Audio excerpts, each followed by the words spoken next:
Welcome back. We are here. I am your playground partner.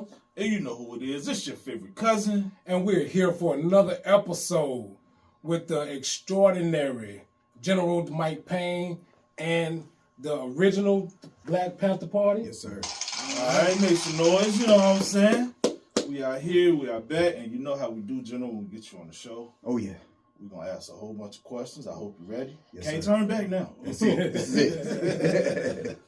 All right, but before we get started, though, how everybody week been, man? What's been going on with you? It's been wonderful, man. You know what I'm Wonderful. saying? I cannot complain. How about yourself? It's been pretty good, bro. You know what I'm saying? I'm tired. Yeah. Yeah, I had a good little ride this morning, but I made it, so I'm here. Outstanding. All that good stuff. You know what I'm saying? Grandbaby got a mouthful of teeth now. Do it. Yeah. I told him if you bite me. Told him if you bite me, though. Yeah. Mm-hmm. He ain't gonna have no teeth. I'm sure what your teeth feel like. But anyway, so let's get into these quick hits, man. You know what I'm saying? We got the journal here, so got a whole lot to discuss. So I want to run through these real quick. All right. Before you go any further, how was your week, brother?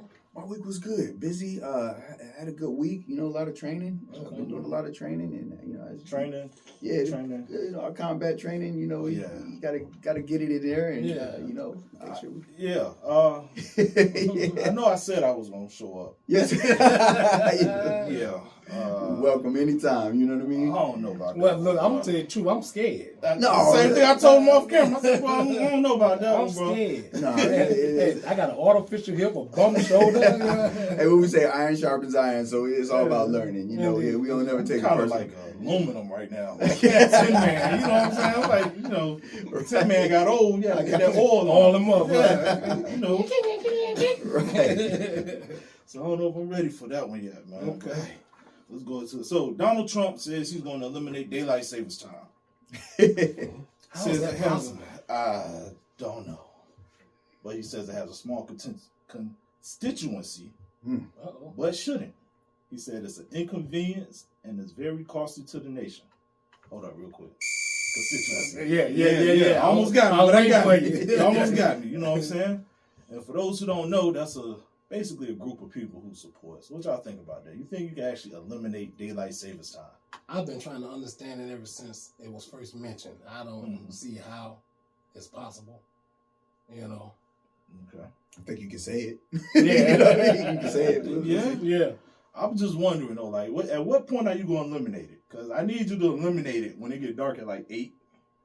Don't get rid of it when it's dark at 4:30.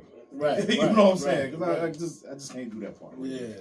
You know what I mean? So But look, how will it benefit anybody? Exactly. all right. So Virginia minimum wage will increase 41 cents on 1125.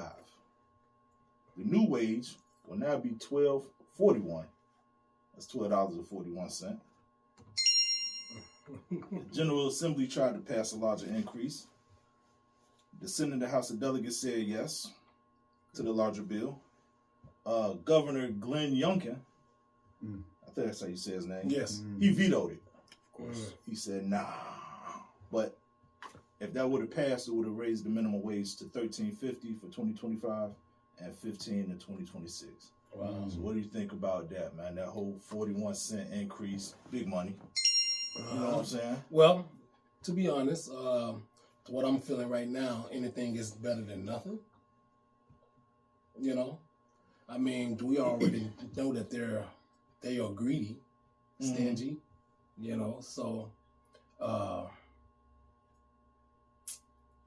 the economy definitely deserves a lot more than 41 cents. Man, have you seen rent prices now, bro? Yeah, Okay. of course.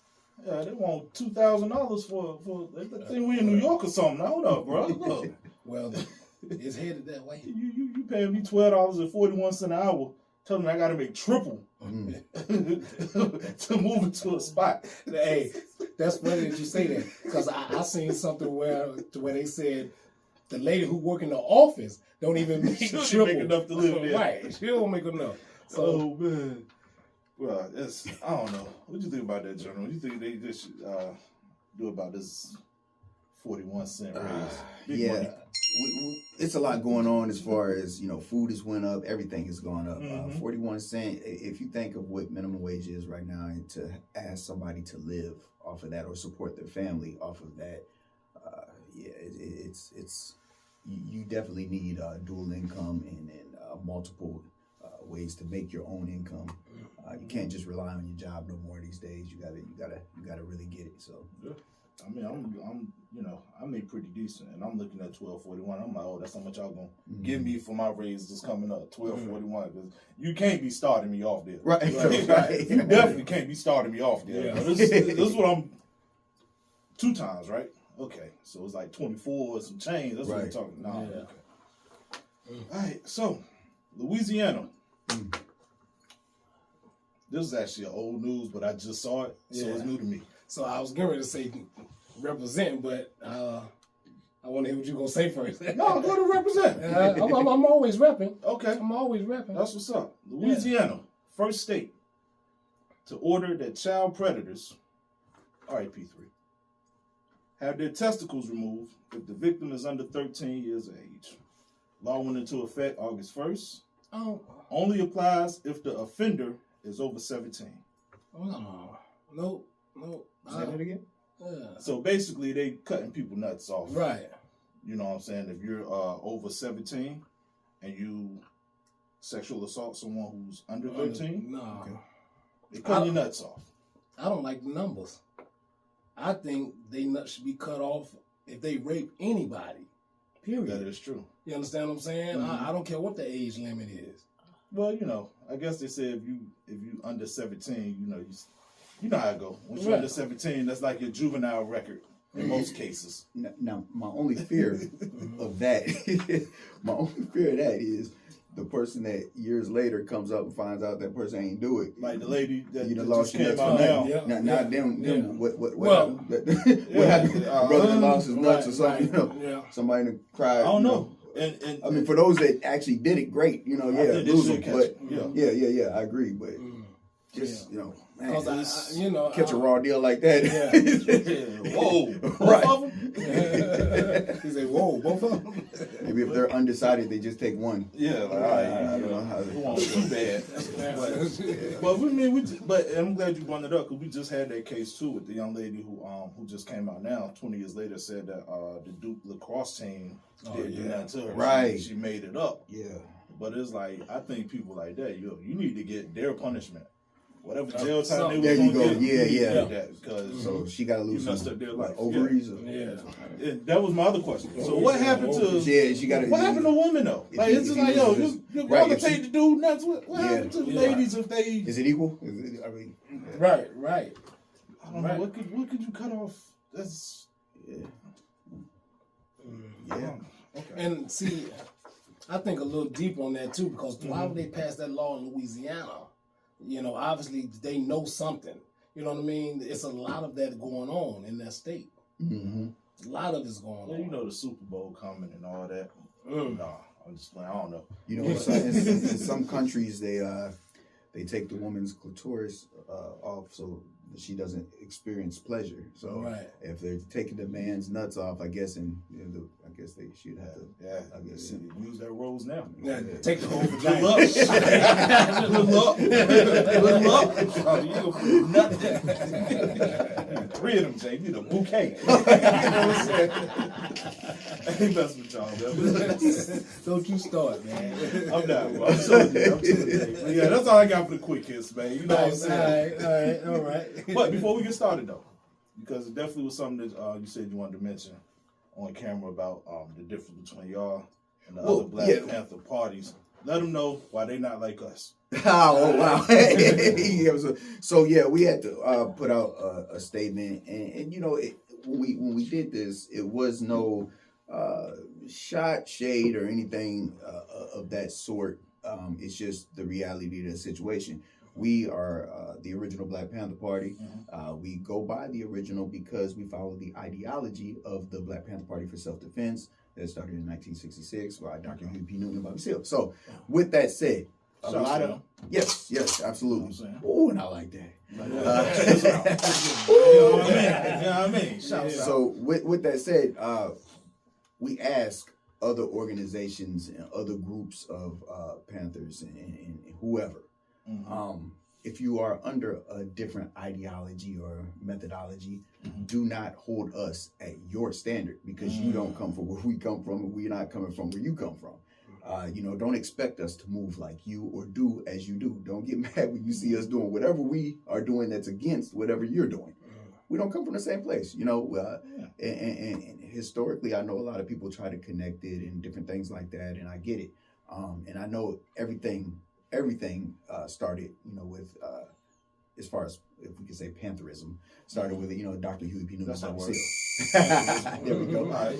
So with that, I know people, whatever, but certain groups, come from Khalid Muhammad and Aaron Michaels, which started out of Dallas, Texas, and that's a different ideology, and it's fine. Sure, have it, but don't expect us to go under that ideology when we're coming under what started everything from the top, or from the beginning.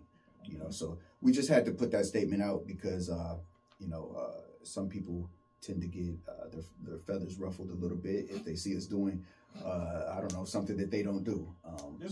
Yeah, absolutely. So we had to put that out. Okay.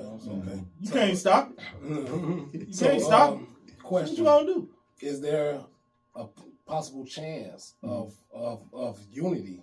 Yeah. There's always a chance. There's not a thing of where there isn't unity right now. I don't see that as what it is.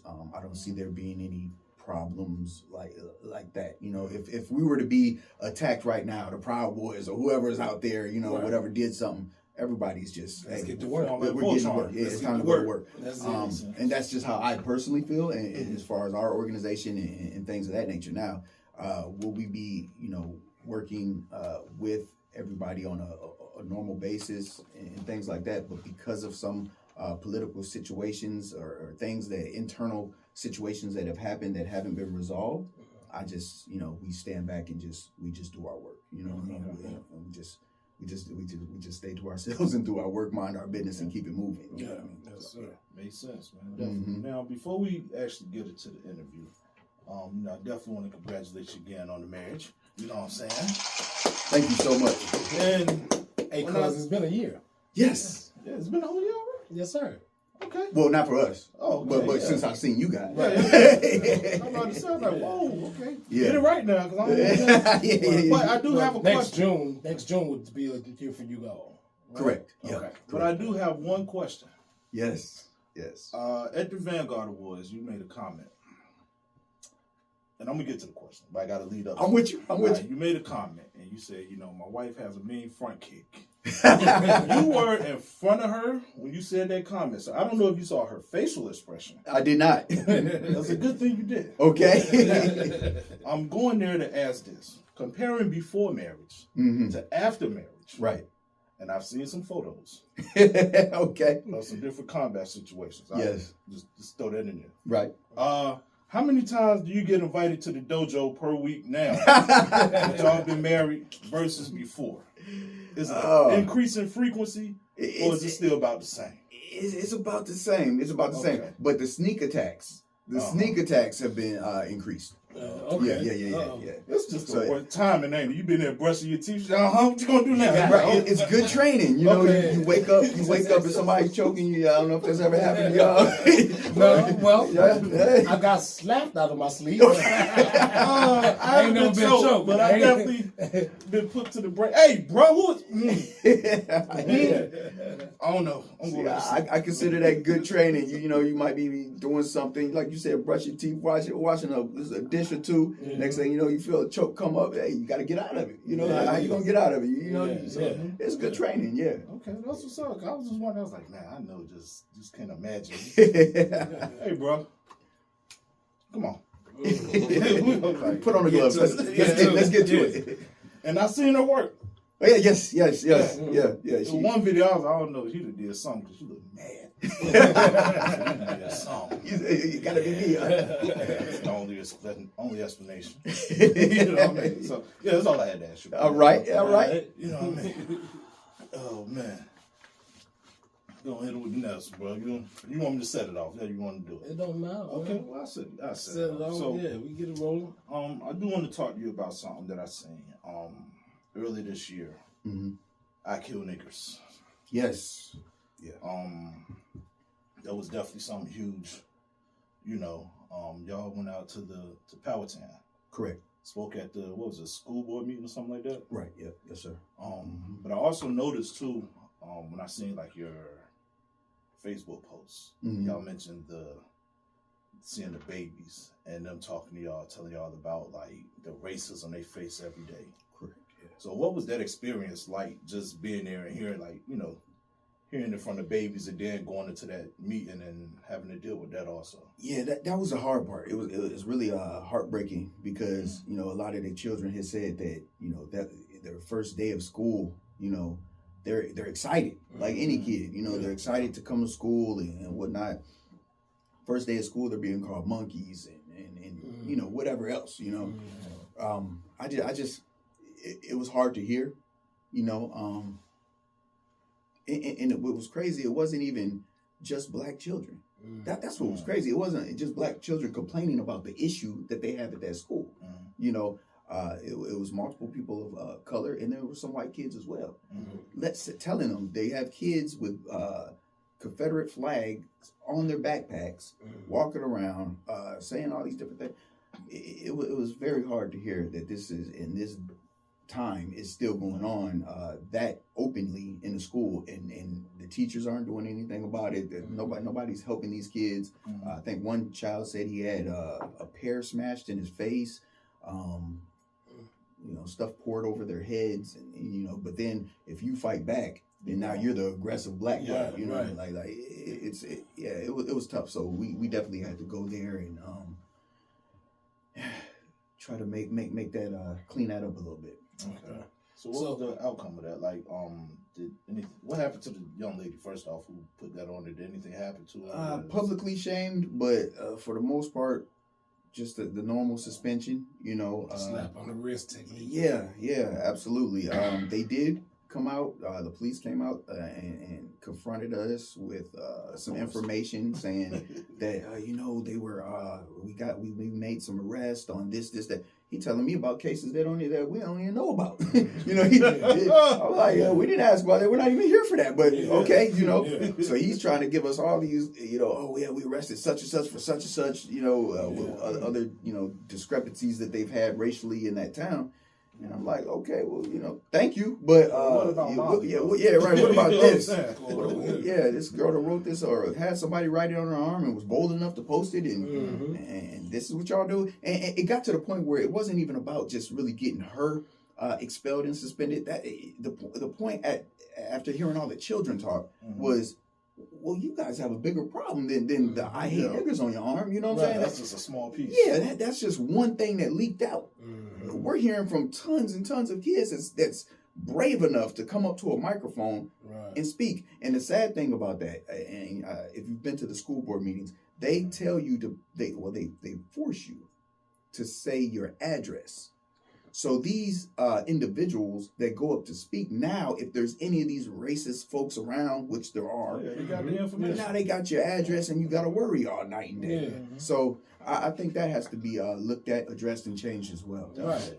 And remember that you have the right to remain silent. You don't have to, you know, speak your address, you know? Well, yeah, even with the police, but with the school board. That's what one of their requirements, policies. Yeah, as far because what they want is for only people from that county to speak. You see what I'm saying? So in order to be assured that you stay in that county or in that area where that particular school is, they want your address. You see what I mean? Okay. Well, you can check my license when I come in. Right, and they need to do that and do it privately. They don't. You shouldn't have to speak it loudly over a microphone in front of, you know, the whole auditorium. That's a little bit crazy. Yeah. And even with that, I remember speaking of auditorium, they had they did it in a place knowing it was too small the first time, so they had to they had to redo it again because they were hoping everybody wouldn't come back and make that trip because it was flooded.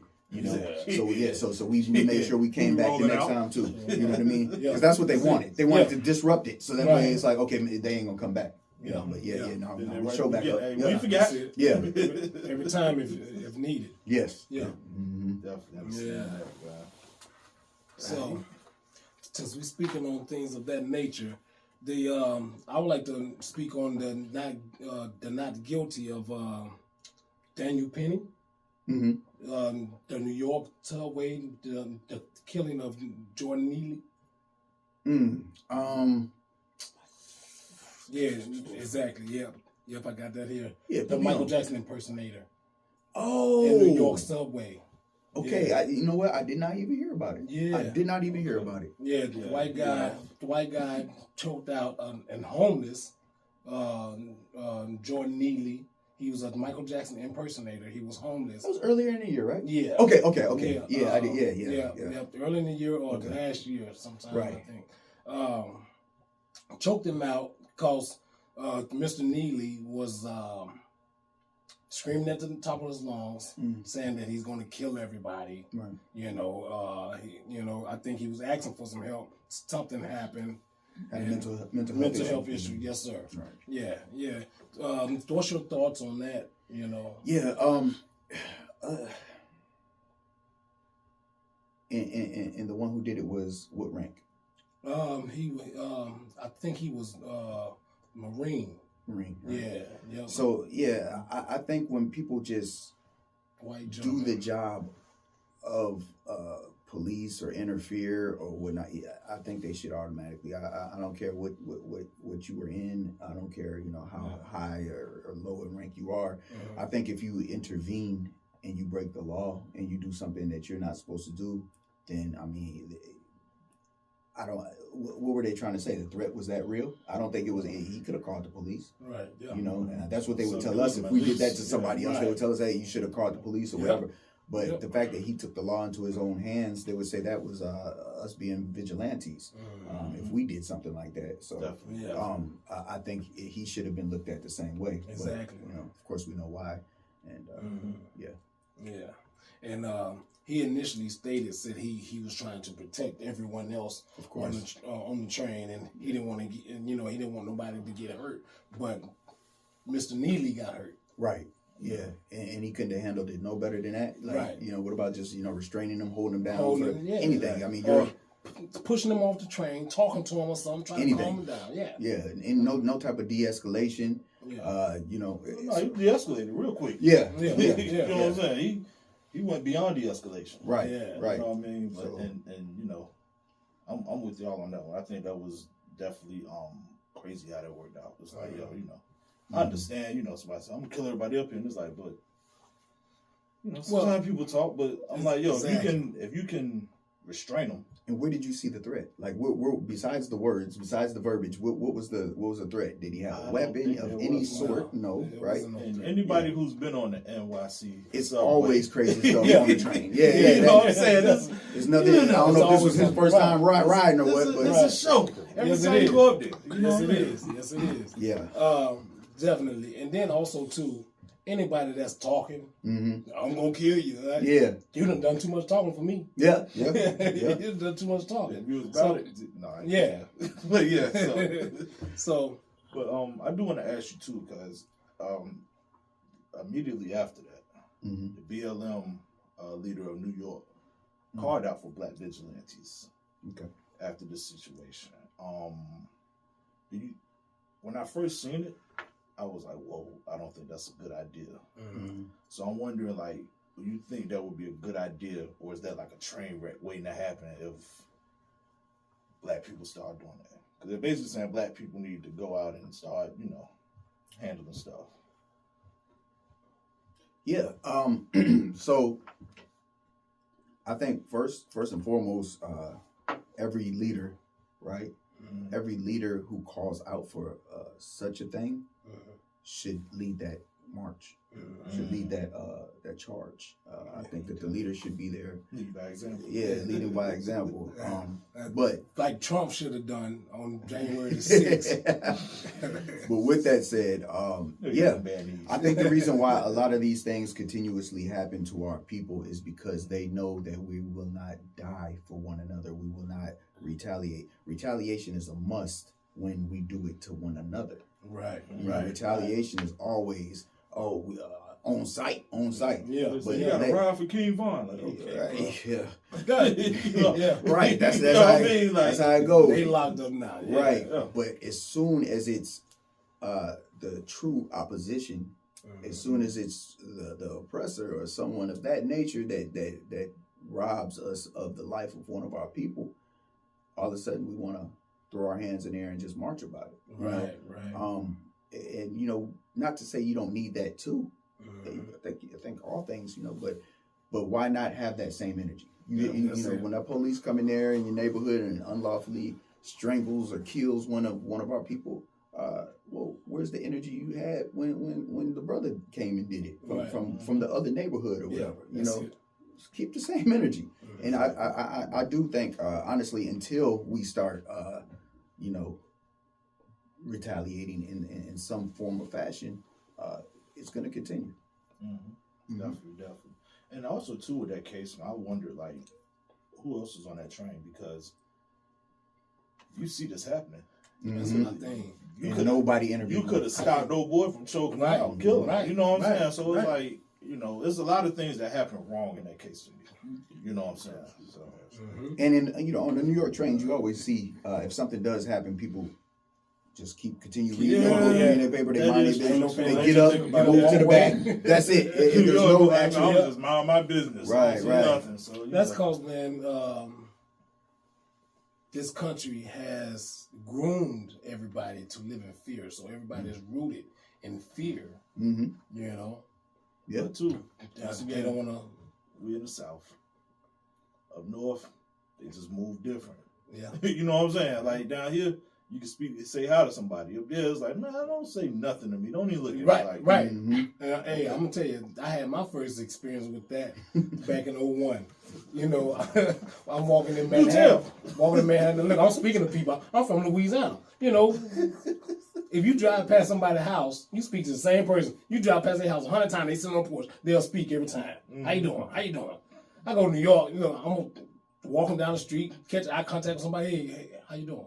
Motherfucker, I don't say nothing. Put the head down, turn, like you weren't even there, like you ain't said nothing. I'm talking about definitely bred differently. You know what I mean? So I just don't understand that myself. But and then the criminal element is different. The environment is different. Like if you remember on the news, they had a time where people were walking up saying, "Hey, how you doing?" or "Hey, what time is it?" And when you look down, they slash you up or they do something weird to you. Yeah. So people just avoid it now to the point where it's just I'm not gonna deal with it just because they trying to stay safe. Right. So.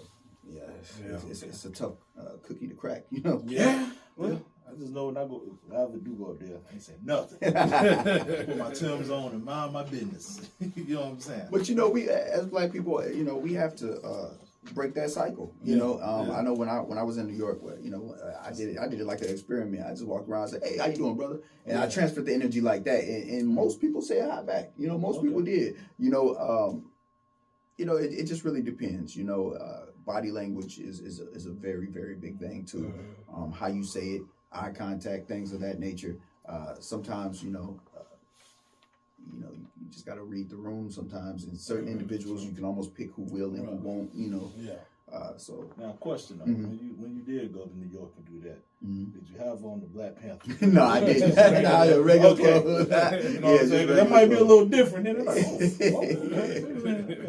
Nah. I guess that makes a difference. Yeah. You know what I'm saying? Yeah. Probably would have scared them with the Black Panther clothes on. I don't know. It's a tough place. It's a tough place out there. Yeah, but they ain't used to seeing that. And our folks should never be scared of us. It should. We here for y'all. They know what they learned in school. And it ain't about us. Yeah. So typically, none of it. So along those lines, are Black and brown people blinded by the truth of what's going on here in America? Define what you mean by the truth. the truth about our people. You know, the truth of how I want to put this.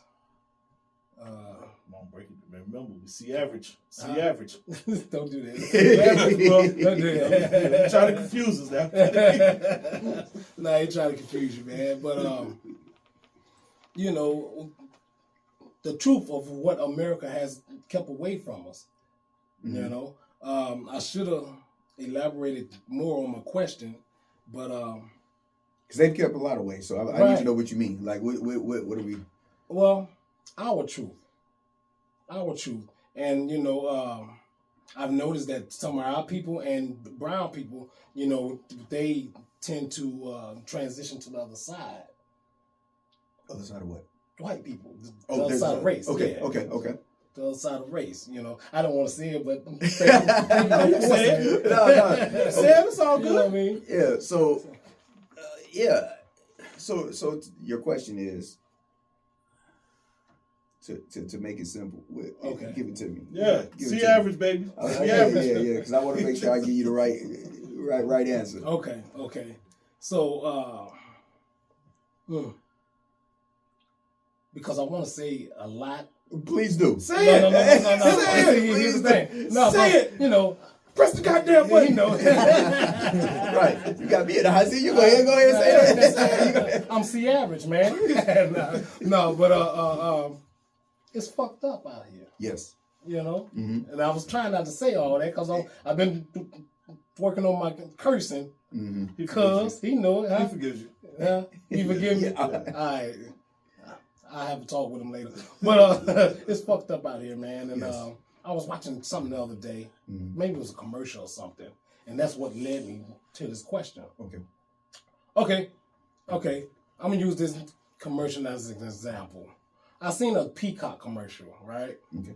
Peacock commercial. Got you. Huh? Got you. We roll with and I don't know if everyone's seen it. Where everybody was sitting on the toilet on their phones. The white folks. You know, sitting on their toys on the phone. It was a Peacock commercial. And they was talking about the Peacock app on your phone and all that. Well, they showed the brother sitting in the outhouse toilet. Hey, if you haven't seen it, go look it up. They got the brother, the only black person in the commercial. Okay. He's sitting on the outhouse toilet on his phone. They didn't think that one through. Oh my God! Oh man! Hey, or maybe they did. Or maybe they did think it through. I think they did. Yeah. I think they purposely did it. Okay. Because they showed all the white people, Spanish people, they were sitting in nice houses, sitting on nice toilets on their phones. You know, they showed the brother. He just as happy as shit, sitting out there on a shit on outside. Right. He reached down to look. He reaching for his tissue, and he getting splinters and everything in his hand. You understand what I'm saying? So y'all gotta look it up, man. Okay. And that's what led me to this question. I said, man, you. it's really fucked up out here. You know what I mean? It is. And so this was on a wooden bathroom? Huh? It was an outhouse toilet. I grew up in the South. My great grandfather had one. Trust me, it was an outhouse. So, as you say, like they've hidden the truth, right? Yeah. So the first thing that's that happens when a colonizer comes over to take over. What's the first thing they do? Capture you, man. Okay. They capture you. But they burn the library down. Yeah. They burn the books. They burn the historical artifacts. Yeah. They change the nose of the Sphinx, the things of that nature. They do those things, right? So that's showing that they're trying to already, as soon as they come in to invade, they hide the history. Creating their own history. Right. Historic. So when we get to the enslaved Africans, right? When we get to the enslaved Africans and they take away the name, the religious belief or the whole identity of that man or woman, right? 100 years later, the children that were born through this time can no longer connect back to that history because they don't speak the tongue, they don't speak any type of dialect, they don't know anything about. They're so drifted far away and pulled away from Africa that they can't. There's nothing they can connect to. Even their surname. Okay, so when most of them got released, or set free, free-ish. When they got set free, they either picked the name of their enslaver, right, or they picked a popular white name from a president or whatever. That's why we have so many Washingtons and things of that nature. Right. So Have you ever seen a white Washington other than President Washington? yeah, a few. Not many though. Not many. Not many. A few, but not many. But yeah, it's to the point where they've gotten they hide that truth. But now it's to the point where we're so displaced from the truth that they almost don't have to hide it. And the fact that we're not reading and we're getting information off TikTok.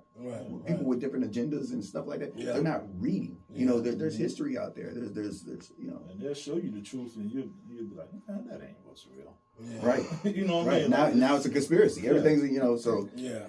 I talk to people about COINTELPRO and different things like that. And where the FBI has done, the CIA has done. These are documents. Right. You can look them up, but they think, oh, that's a conspiracy, and you show them that really happened. They're so far out from the actual history that they believe that it's fake. You see what I'm saying? So, and what we're talking about with them trying to take, the history out of schools, the Black history and things of that nature. What they're doing is displacing you once again from the history. So they just do the same thing over and over again. They do it in different names and different laws and things of that nature. So when they want to continuously displace our people from the history so that we don't know any better. And then once, we get to wherever we're at, it's like we sitting around dumb, we're not knowing nothing. Yeah. So you have to research these things and study these things. And, our elders, we got to or become elders and teach the young. It's our responsibility at this point. Definitely, I agree with you on that. Now I do got a question for you. I want to know how accepting are the prior generation of Panthers to you guys? So far, very. Okay. Yeah, so far, very. We've met with a few of our elders, and it's been all love. We haven't ran into anybody that's that was like, nah, we ain't. You know what I'm saying? I was watching something, and it was like, they'd actually mentioned it was like, a lot of the older Panthers and stuff was coming home and all of that. Mm-hmm. And I know I had y'all coming on the show, so I was like, I'm gonna ask them about that. But then I also wonder, like, too, is there anything's in place to help, like, the elders who may have been locked up for a long time to get back on their feet and kind of adjust to, a new world? Because telling how long they've been locked up. Yeah, absolutely. You got locked up in the 90s. Right. You come home now. It's a whole different world. True. Compared to when you went in. True. Even if you got locked up in 2000. Yeah. It's a whole different world. You know what I'm saying? So, I was just wondering, like, is there anything in place to help them kind of, I actually spoke to, I had the privilege of speaking to Brother Matulu Shakur before he passed. Okay. I was able to speak with him through, of course, letters and, everything you can't write, because they read the mail and whatever or not. But I had the pleasure of being able to speak with him, and he was great with everything. And I even asked him, is there anything he needs or what can we do to help him out? And he said, honestly, right now in this point, help another brother. He sent us information in the name of another brother that's also locked up. So that's how that went. As far as funds and different things like that, set aside for individuals that come out of prison. No, there's not nothing just sitting, because we typically we're not government funded or nothing like that. So we everything we do and that you see us do comes out of our own fund. But when they do come home and they get released, we do reach out as much as we can and see what their needs are, because it's a lot of times it's different. Some people are they've got their different families, different things. Some people don't want to be bothered at all. I mean, you'll be surprised. You know what I'm saying? Like some people just don't want to, and we don't just impose ourselves on people. And so but we do reach out. We do reach out and we see what's needed, and whatever we can provide and whatever we can do. We try our hardest to make that happen. Okay. Definitely. I think that's dope, man. Because and I always wondered that too. Because especially with being older those that came before you guys. Yes. Sometimes they're not as receptive to the people that come behind them. True. So they may be like, "Oh man, y'all ain't the real. We was the real." And Yeah. all this, you know what I'm saying? So and I'm sure they're out there now, but the ones we've met so far and the ones I've spoken to and met with, it's been all we good. seen it at the Vanguard Wars, Vanguard, So we had one of the elders come in there. And, we went to New Orleans, awesome. and we met with two of the brothers there, and sat, ate with them. We were at their actual house, and it was good. So, that's dope. Yeah. I know you got some wild stories. Yes. Some water on that one. That was a wild time too. I was listening to some of that. And I was like, "Whoa!" It's all good. Got you. Also, I'm gonna go here. Now I did ask you a little bit about Project 2025. Mm-hmm. Can you just give a general breakdown of what you read on it so far and what it means for Black people? Yeah, I really mean, and people when they hear this, they're gonna think I'm taking it lightly, right? Mm-hmm. But the reason why I say it like this is because it's not my first time hearing it. It's no different than the rhetoric that you would hear from. Whether it's a dictator, whether it's a any type of idealist, it's what they want to happen. And some of it is what they've tried to make happen. Mm-hmm. That's a lot to go over, but most of it is what you would see a racist person want, or or something like that, and fine, try, you know what I mean, but I really didn't. I saw it and said, "Hey, well, okay," because I seen a little bit, and I seen what they was talking about, trying to do away with the housing, urban development, do away with the Board of Education, something like that. Mm-hmm. It was trying to do away with. What else? Of course, getting rid of certain benefits and stuff like that also. Right. And I do want to make this claim. If you're in the military and you get benefits, definitely want to look out for that also, because this can affect your ratings also. Mm. You know what I'm saying? I thought that was interesting. Okay, so they're trying to cut a whole bunch of funding for a lot of different things of people who need it. You know what I'm saying? Right. So. And that's another thing with that too. And maybe I think of it in a different way a little bit, because I've been telling our people for the longest, depend on yourselves. We have to. It's incumbent of us to have the village mentality. Right. If we don't do that, then we're gonna lose. We have to. As you can see with that project, a lot of the things is displacing stuff that we rely on, or even that the poor rely on. Right. You have to have something else that you rely on, within your village and within yourself. Okay. I tell people all the time, regardless if it's successful or not, start your own business. Have some sort of business. Yeah. Do something. Create it, make it happen.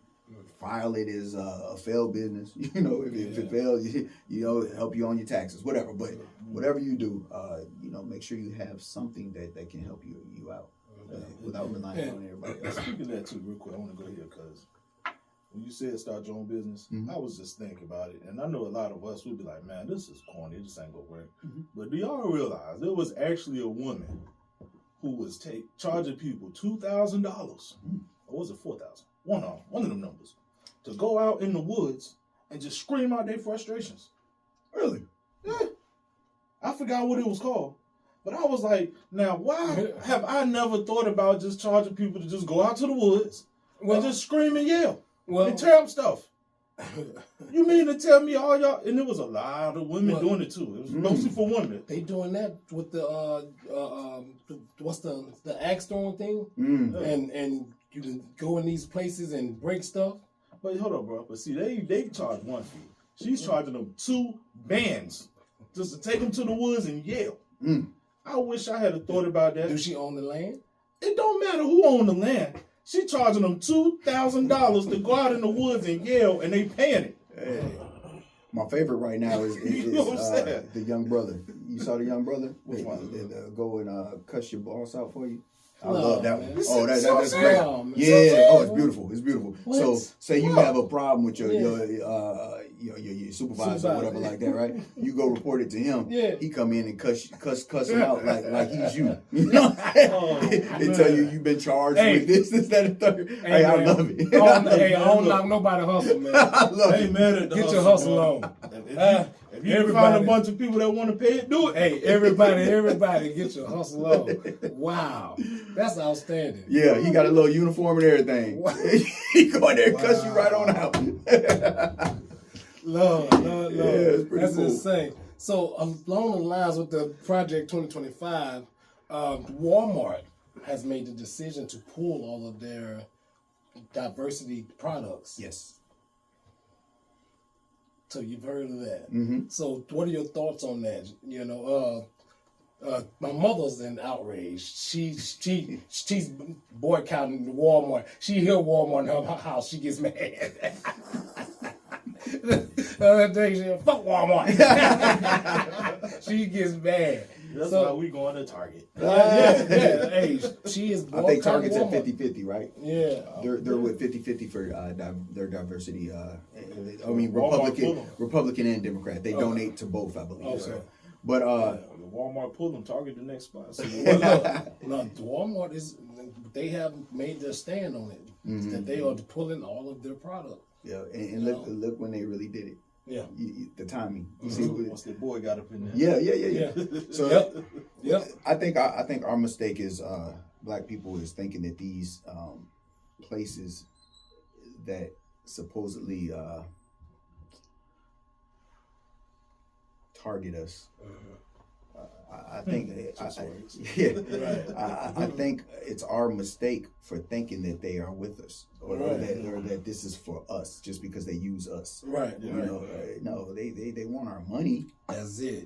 But of course, you know, they want our money, but they don't mean that they're with us. And Right. as soon as they can take something away, and they know we still gonna go. Yeah. See, that's the thing too. Yeah. You know, back in the days, you know, of Dr. King and you know all that. When they said they was gonna boycott something, they was gonna boycott it. Yeah. It wasn't nobody going up in there. These days, look, you say boycott, you gonna see everybody and their mama still at Walmart. I don't care. They gonna we don't care about that. Yeah. I mean, nobody that heard stuff about it. anyway. Yeah, I'm like, it's cheaper, you know. Mhm. And that's one thing that I talk about on a regular is the question is when will we stop selling out for the money? Yeah. You know, when will we stop doing that? It's a gigantic problem. Yeah. Selling out for the money, and what I mean by that, it goes into all things that we do. You know, if you look at some of our entertainers, right? Yeah. They will preach a message to our people that they didn't live. You know, take prison chances Living a whole if nother you're gonna life. if you're gonna lead somebody to that direction. You know, at least take prison chances. Now, if this is what you did in your real life, I ain't got nothing to say. Yeah. You know, okay, cool. You know, fine. You know, but because that's your life. Right. Rap about it. That's your message. Cool. But if you have never and you just doing this to get the money, so then I want to ask the question: what is the difference between a rat, which is the worst thing that you can be in our community, right? That's what they say. A rat, a snitch, right? Mm-hmm. What's the difference between a rat and a sellout? Yeah. Right. True enough. You're both of you are giving up your people for personal gain. Mm-hmm. One just under duress of jail. That's the only difference. That's it. Outside of that, I don't see the difference. That's it. So the sellout is almost worse. That's true. Because you ain't even free getting for locked $1. up. Yeah. Right. Yeah. Right. So when the way we approach these so-called snitches and things like that, you know, in the black community, we want to kill them, or we gonna disassociate ourselves from them. So then why don't you do that from the other people that's doing it? From the Rick Rosses of the world. They look at the sellout as, okay, you just doing it to get $1. You know what I'm saying? Because they say, oh, well, you True. know, I'm doing this to feed my family. And it's like, Yeah. Yeah, but did the snitch not do that to get back to his family? That's it. You see what I'm saying? All Did he not do the same thing? Yeah. Right. Yeah, So your home too. you have these artists out here, you have these individuals out here that just giving out these different messages and things of that nature, but we don't hold them to the same accountability. Yeah, misleading. Yeah. Now, isn't that what Satan did? Absolutely. Absolutely. There we go. You trying to say? No. Oh man, that's let's see. What else we got here? Okay, so asked you that already. Yep. All right, so I want to go here. The Marcellus Williams case. I hope I'm saying his name right.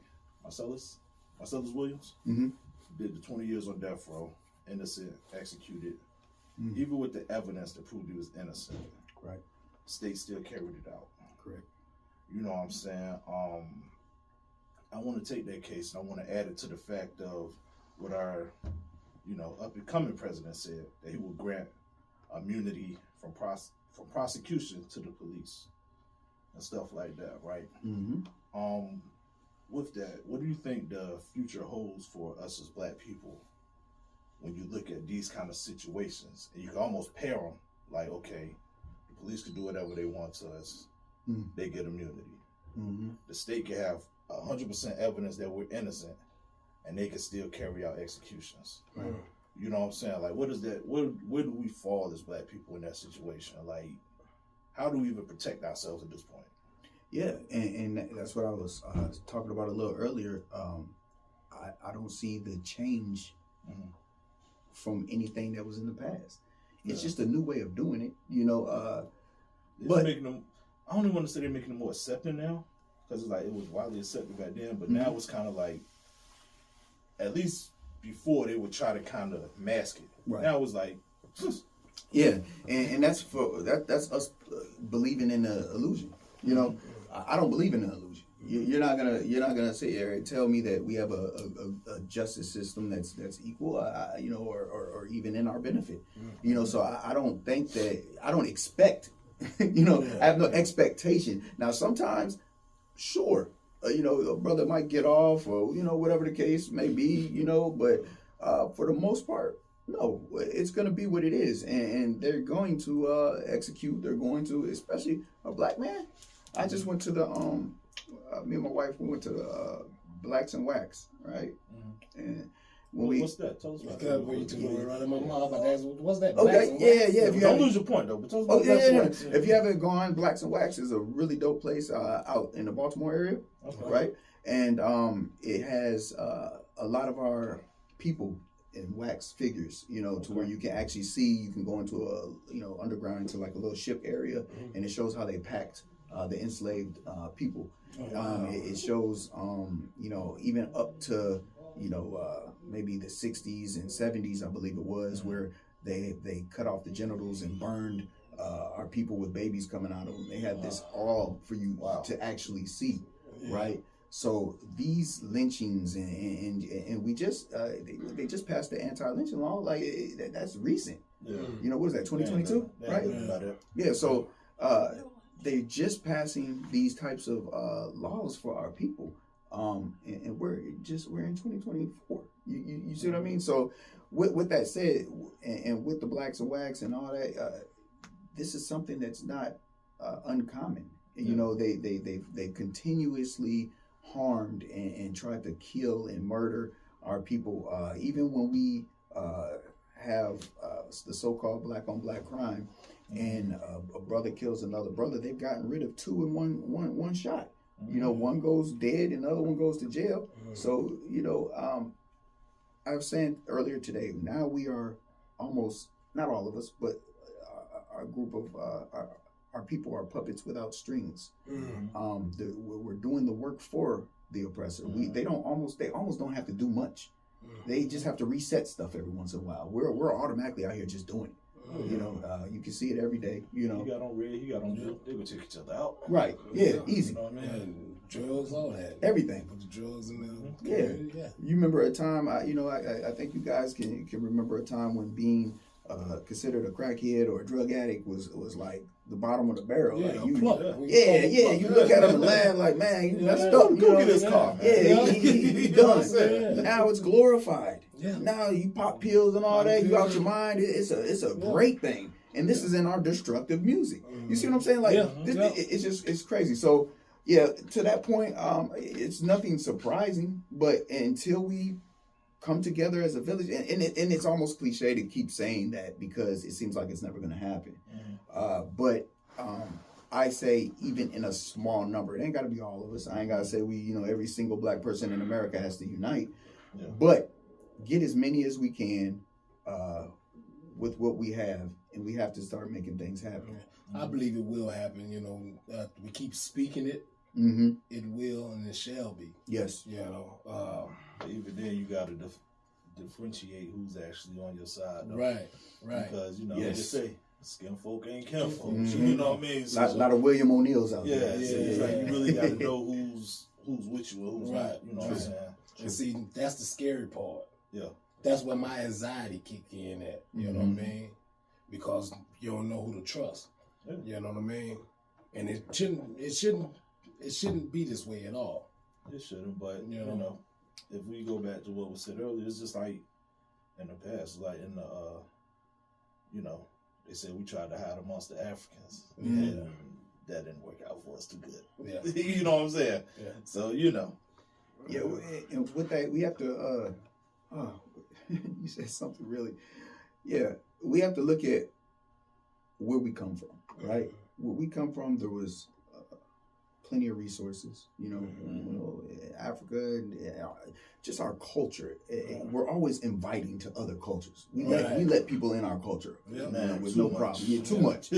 We're that type of people. Yeah. Now where a lot of the Europeans come from, and how they get down, they robbed from each other, they stole from each other because the climate, there wasn't a lot for them to, the land was different, right. So they would steal, and then when they would get them ships, they go to other places and steal from other places. This is their culture. This is how they got down. Right. So when they enslaved us, when they enslaved black people, they took their culture and we adopted their culture. Now we became Americans. We became, so now you see us out here doing what they do, stealing, robbing from each other, acting as individuals. We were never individuals like that. Right. We were tribal. We had different tribes and things, but we stuck together. That was our culture. Yeah, we traveled in packs. Right. Yep. But now we operate as they do, like we're them or something. They clearly tell us we're not. So we operate as them. That's not going to work. Yeah. That's not going to work. Yeah. And that's why we, in the positions we keep getting in. Yeah, and a selfish society. Yeah. But Babylon shall fall. I just hope I ain't here when it happens, bro. Yeah. I ain't built to withstand that kind of stuff right now. Yeah. Too much anxiety as it is, huh? Man, what? Look, bro. You know, man. You say you know? Oh, you starting to feel it now? A little bit. You know what I'm saying? It's mostly after the gym where I feel it, but I feel it. All right, so I want to ask you this. As black men, do you think that black male masculinity is under attack right now? You know what I'm saying? Because I notice they either have us as... It's weird to me, right? And the change I noticed is at one point they had us as overly violent. Then they had us as overly feminine. Then it went from that to overly sexual. It's like, if you're a black male, you got to fit in one of these boxes. Shut up. You got to fit in one of these boxes. You know what I'm saying? And why do you think that is now? You know what I'm saying? Because it was like one point they tried to make everybody scared of us. The angry black man. Yeah. You know what I'm saying? Then it was like, then they started making everybody soft. Prime example, the way they had to do is dress in the NBA. Yeah. They be dressing like some straight up cakes now. It was like, yo, what the fuck y'all got going on here? Do they have them dressing like that, or are they choosing to? No, they're choosing to dress. Yeah, that's what I thought. So you remember? Okay, so look, you remember when Allen Iverson came in there, right? Okay. And it was the baggy. Oh, we can't dress like that. Yep. you know, Right. y'all scaring people. Right. So they made them wear suits. Right. Yeah. Yep. It was cool with the suits, but then as time went on, these suits started getting a little funnier. Mm-hmm. And it's like, okay, y'all ain't said nothing about this dress code, though. Absolutely. They come to the joint with superhero capes on and all this craziness. So Yep. it's like, okay, what's going on? You know what I'm saying? So it's like, why do you think these are the extremes that are painted for us, though? Like, Yeah, I think. okay, scared, not scared, then it's just like, okay, just over-sexualized. Yeah, they had to portray us and stereotype us as aggressive at some point to be able to lock us up for nothing at a point in time. They had to do that. That was something, you know, the aggressive mad black man. Oh, scary. If you remember during the time of Jim Crow, you know, he was a what do you call him, a minstrel act? Is that what that was? Right. Yeah. So he was a person that would get on stage and mimic black people and slaves and act like a buffoon and things of that nature, right?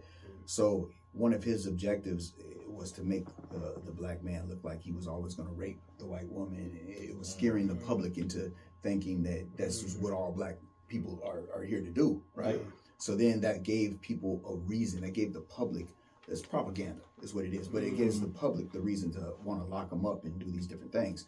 Now, when you get to the feminine side, now it's like, okay, well, we got to make them soft because they're too strong. There's nothing to fear now. Yeah. There's nothing to fear. Make them soft because we can't have these strong black men. You know, they've already you know, that's what the castration and things was for, because they already felt inferior to weaken us. They felt inferior to the black penis.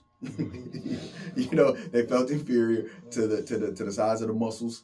You know, to the brother that's jumping out of the gym. You know, to the brother that's sitting on a field knocking everybody over like pins. You know, so it's an inferiority complex that they have. So they have to feminize the black male. Now, with that said, you know, does the black male sometimes feminize himself? And I have to say, yes, that is happening, and that's because, you know, we have now films, movies, different things that portray our black men in a certain light. But when you strip away a person's identity, you know, a person is always looking to stand out. A person is always looking for their identity. That's why we are so divided, because we're always jumping from one thing to the next thing and trying to stand out. And you see a brother, oh, I'm gonna wear my shorts like this and just, you know, I'm gonna get everybody talking. That's the new drug, is likes online and social media. So if you can get everybody talking, that's all they really care about. They don't care. Yeah, there's no self pride. That's kind of gone. You know, they do these different things for the attention. They want the attention, and some of them are actually feminine, you know, but they do want the attention, you know. Instead of just some of them just, well, you know, so. Like we got a few artists that's wearing nail polish now. That's the thing. Oh man, you a grown man. Putting their faces, man. And some of that comes from the rock star life. Some of them are considering themselves rock stars, you know, whatever. But I mean, you still a rock star with Velvet. They got to realize who created the music. They're copying somebody that stole the music. Right. You got to just realize who created the music. Exactly. And once again, displace history. So I want to go back to where you were speaking on the fear and how they tried to portray everybody to fear the black man. I was watching Color Purple last night. The original. Okay. Right. When Miss Millie took Phil home. And Miss Millie, she couldn't drive the car. She said, I'll drive myself home. You know, she said, you can stay all day. All day, Sophia. Right? So, when she couldn't drive. So, when she went to go leave, and the black brothers was trying to help her, she was scared. You know, and all they was trying to do was help her. When Sophia came back out, she said, these men trying to attack me. These boys is what she said. Boys try to attack me. And run over with their car. Right. And Hoppo said, there ain't no such thing. Ain't no such thing. You know? So they was trying to help her, but the fear that she had of these men. Right. You understand what I'm saying? And that's what America has bestowed upon them. You know, I don't want to say though. Lord, Say just it. help me, Lord. Huh? Say it. No, man, I'm not, man. I'm not Say it, listening to man. you, man. I'm not listening to you. That's what they have stored upon those people. What people? What people? The white people. There we go. Oh, Give a round of applause. man, you got it out, man. Stop I'm it. proud of you, bro. You showing growth, man. So hold on. So I'm gonna go into my question with that, right? I ain't messing with y'all today, man. But I had touched in with you. I think it was on a Sunday. Okay. Yeah. Yep. When I sent you the text, he was like, "Where's all this coming from?" Good. He was like, "I'm just trying to relax." This brother come texting me, but I was sitting down having another conversation with my mother's life partner, as she called him. Okay. And you know, he's always, you know, he's pro-black everything. Okay. Pro-black everything. But and we're always watching documentaries and things of that nature. So I wanted to ask you, has the black man, well, we know the black man has been tarnished and stripped of his power here in America and in the world, but has he been stripped of his power in his own home as well? Do understand that you need to answer this one very lightly. I don't want you to get another surprise attack. Oh no! We gonna get into it. I honestly, no. I don't believe he's been stripped of his power in his own home. Not a real man. No, I don't believe so. Now there are men that have been, sure, yeah, you know. No, even real men, they might have in the house, in their house. They may have that woman, you know, that feel that she's so powerful that she don't give that man his respect, right? You know, because there's some good men that's been tarnished. You know what I mean? And you know, I've seen it growing up. Right? Yeah. You know what I mean? So it's been some good men that has been tarnished and stripped of his power at home, and that's what drives that good man out. You know? Okay. So are you asking what drives that man out, or are you asking because I just truly don't believe we can go both. Okay, because I don't believe a man can that's a man can allow a woman to strip them of their power, whatever that power is. I don't believe that happens. Okay. You know, now if he allows it to happen, that's on him. If he allows that woman to be just that overbearing or whatever. Now, see, I had this discussion with somebody else before who was saying, I ain't gonna let a woman tell me this, I ain't gonna let a woman tell me that. That's not what I'm talking about. Right. Okay? Because I truly believe that, you know, whatever woman you pick to be your wife should be able to empower you, should be able to be to give you iron sharpens iron. Right. I believe that if it's a dumb woman you want, you know, that brings nothing mentally sustainable to the table, then if that's what you're looking for, that, you know, you're missing the whole ship. Right. You know what I'm saying? Right. Now, if you have a woman so if it's say it's a weak man, say it's already a mentally weak man, and that woman has everything together, she's just trying to get him to be better, but he perceives that as her trying to tell him what to do. That's different. You really don't even have a strong woman that's driven you out. You have a woman that was trying to help you, right? But you perceived it as something else because you're not strong as a man. Yeah. Now a strong man is going to be different. A strong man is going to know when to be strong and when to sit back and say, I'm gonna listen to my wife about this, right? Because that's why I married her, because you know she's able to give me the tools I need that I may not have in this department. So. It depends on what exactly we're talking about, and I believe it's very situational. Okay, I like that answer, man. That makes sense. Yeah. It's situational. I mean, because one free pass. You know what I'm saying? No, because I've seen some strong men. You know what I mean? Take care of the household, take care of the family, right? And you just got this woman that's just overbearing. You know, selfish. You know what I mean? And just. Cat. Yeah. You know, a lot of times too. What I notice is that comes from being misguided by other men in front of them. You know what I'm saying? Because we've all seen them. You see the old married couple, the wife just get away with murder. Yeah. And you be like, bro, what's up? Man, look, man, as long as she get what she want, she'll leave me alone. She'll leave me alone. You know what I'm saying? Happy well, life, happy life. And it's like, okay. But, and, you know, sometimes you can tell they being funny, but it's like, yo, that's actually not good info to pass down, because now you're placing another man to think that, okay, it's my job to create happiness within this person. And if they're not happy, no matter how much happiness you try to give them, they'll never be happy. You know what I mean? So it's like, it creates a bad cycle. Right. And see, I talked to an elder, well, actually, he was a witness. He was a witness at my wedding a couple weeks ago. So the one I want invited to, just throwing that out there.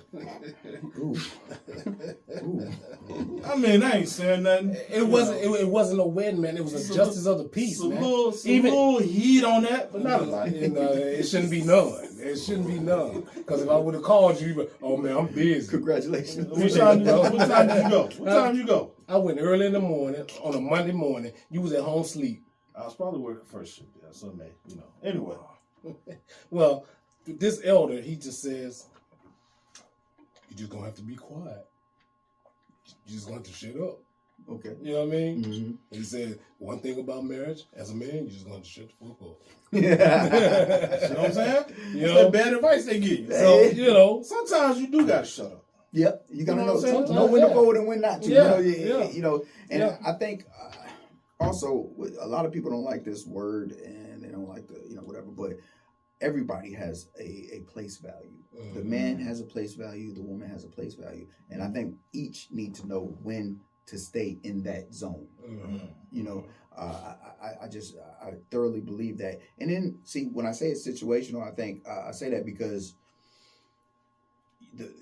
you got to know what that person's looking for. Like some man might be looking for something different. Like you have some men that just like they come home, especially back in the old days, they bring the check home. They give it the whole check, and you know they might just want a little beer money or something like that, whatever. And she distributes that stuff all over the place. You know that some people are cool with that. It just depends, and some people will look at that like, oh, that's emasculating. You know, cut his nuts. You know what I'm saying? But it in this day and age, it's so hard to stay together in a marriage. I think that whatever works for each individual couple is what they should do to stay together. You know, because it's so hard. You know, the divorce rate is crazy. So whatever they got to do to stay together and keep themselves as a family unit, you know, hey, hats off to them. I got a partner of mine, man. He was just married, I think, probably about 8 months ago. They already divorced. Already divorced. Already. I couldn't believe it. Yeah, did he get away without having to split everything? Sure enough. Okay. Yeah. Sure enough. He got out quick. Sure did. Hey, look, we were talking about it on the phone. He said, bro, I'm not worried. He said, bro, I'm going to keep it moving. I said, bro, don't you try to make it work with your wife. Still wet, bro. Yeah. Right. Yeah. So I do got a question I want to ask you too. I don't know if you're familiar with the whole Kendrick Lamar and Andrew Schultz situation. Oh no. Where, you know, Kendrick made a reference in one of his songs where he said, "Never let a white comedian talk about black women." Okay. And he took it a little extreme. You know what I'm saying? Kendrick or Andrew Schultz, the white dude. Okay. And he was basically made a statement like he'll make love to this man and he'll decide if it's consensual or not. Wait, what? Yeah. Y'all heard about that? He's a guy, right? Yeah. Making love to a man. Yeah. He was like, I ain't scared of Kendrick, man. He's like, you know, he said some of his people maybe, he said, but basically he was referencing he could take that man's manhood. Take his manhood. You know what I'm saying? And that's a new line of defense. Yeah, I thought that was crazy. I was like, that's well, you tell me that. That's real aggressive. Right. You know what I'm saying? That's real aggressive. Okay. You know what I'm saying? But that's where the black masculinity thing came from. Okay. But me and he my said homie that to degrade Kendrick. Yeah. But on the how show. does that make you look? Yeah, it kind of make him look bad. It looks weird. Yeah, you know what I'm saying? And me and my buddy had a top. We was talking, and we was like, he was like, you know, when people give passes, especially, you give you a black pass or whatever. Nah. He said, do they extend past the person who gave them to you? Nah. Who's giving those? Who's giving those? I don't know. But so we shouldn't give those. I use an example. You know what I'm saying? Yeah. So I ain't got no passes to give nowhere. Yeah. It's some of us who may grow up around some people, may say, okay, you know what? Yeah. I got a white friend or whatever. So I may let you say certain things. No. Continue. Yeah. I may let you say certain things. Okay. I may give you that pass. Mm. But the problem is with those passes they don't extend past me. It can't. You know what I'm saying? You go anywhere else with that pass. Yeah, because even if you invalid. with me, I might not trip on something you say. Right. But my mans might be like, yo, I'm going to slap the fire out you. Right. You know what I'm saying? Yeah. Mm-hmm. So it's like, so do you think when those passes are extended out, mm-hmm. do they need to come with a set of rules to let people know, like, hey, look. Boundaries, all that. Don't say they just not be giving out. They shouldn't be giving out. There should be no passes.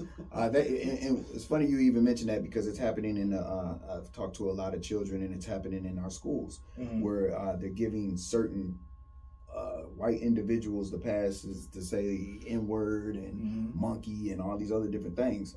And they walk around saying this thinking that they're safe. Some of them feel they've grown up in a certain culture or neighborhood, so just because they spent their life around black people in their hood or wherever they're at, that's just how we talk. No, you ain't talking like that around me. You know what I mean? If whatever weak homeboys you had that allowed you to go back and forth with this type of banter, that that's on y'all. But anywhere else, you're about to get it. Yeah, I think that also stands to our entertainment too.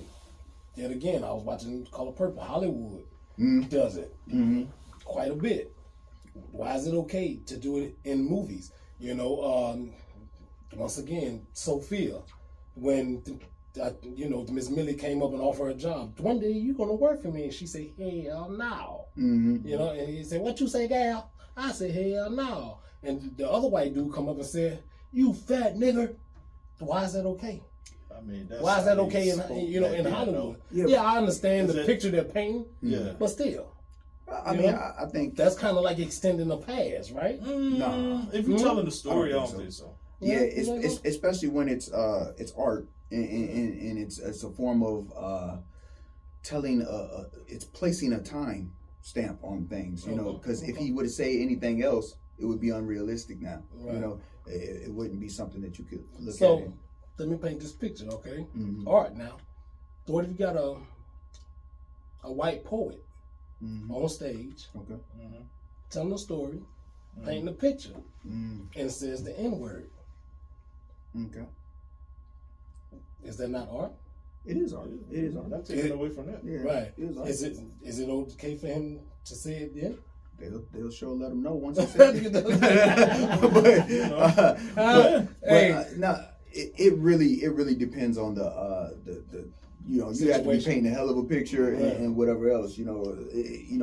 I think I could it'd probably make the hair on your back kind of cringe a little bit, but if it were a certain type, it really had to be a hell of a poem. It better be. Better be a hell of a poem. I don't know. All right. I would literally have to see him back in that period, and I don't know if he's doing something, and there's some other people on stage with him or something. I don't know. But I would probably say stay away from that. But if we do translate that over to our music, right? If we translate that to our music, we say the same thing. Some people say it's art, so whatever. The difference between that is if we're talking about hip hop, it was since the beginning it has been based off of reality. You see what I'm saying? Like there's no other genre of music that we have that's the people doing the music is held accountable for what what they've been saying. In our genre for whatever reason. So that's why I distinguish that differently because from what it started as far as telling stories and everything and what's going on in your neighborhood and all that type of stuff, it's always been in that genre of music that you have to have had some type of dealings into what you're talking about. Right. You know, some sort. Right. I ain't saying you got to be super criminal or nothing like that, but you had to have some type of background in order for you to be talking about whatever you're talking about. Yeah. Right. Then so they would approach you too, like, bro, you don't need to live like that. right. So Right. no, You ain't so never no. been out here. This ain't your block or none of that. You know. Sure enough. Yeah. But see, now it's starting to gravitate over in other cultures now. Right. And they rapping it and screaming. You Mm-hmm. know, I seen the white boy in traffic. He was rocking. He was doing something. But hey, it's like That's the other part.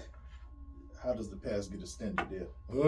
What pass? Now, The black pass. Hey. Because I understand, look, and you know it's hard because if you look at concerts now, especially for our artists, there's a lot of white people. so no. And now, if I'm enjoying the concert and you enjoying the concert and we both rapping the lyrics, can I get mad at you for saying what the rapper said? Hey, now they You say just rapping music along to the bring people music. together, right? Oh, here we They go. bring people together, You right? just rapping along to the music. You don't mean no harm. Yeah. You know what I mean? So- So, you know, it's one of them tricky situations. Like, Look, and y'all dapping each other up. you saying that a little Is that too okay? loosely, bro. Right. No. So, you know, Think about it. Think about it. No. Think about it. You know, I seen the movie, what is it called? Office Space. He was rapping what I think was an Ice Cube song. And somebody pulled up on the side of him. He looked, he rolled that window up. You know what I mean? So, look, I know, hey, yeah, the artist made the music, right? Whatever you say in your car, free time, and you just want to get loose with it, cool. If you know it's other black individuals around you, hey, you better blank it out or just you know, hey, use that part to do this, whatever you want to do. But you know, Go ahead and put your head down. yeah, you know, Put your head rock down to and it, say the and then song. keep going. You know, enjoy the concert, enjoy the song, but you know, hey, there's no need, no pass, no none of that. Every word to the lyric. Right. Bleep some of it out. No. Oh man, well that's all I have for you today. Really? You got anything else? Really? Hey, bro, look, man, I gave him like 9 choices. Yeah, 9. 9. We can drop something else. I think Hold something on, on let the me fly. see. Let me see. You know, well, here goes a simple question. I wasn't gonna use it, but we'll throw it out there.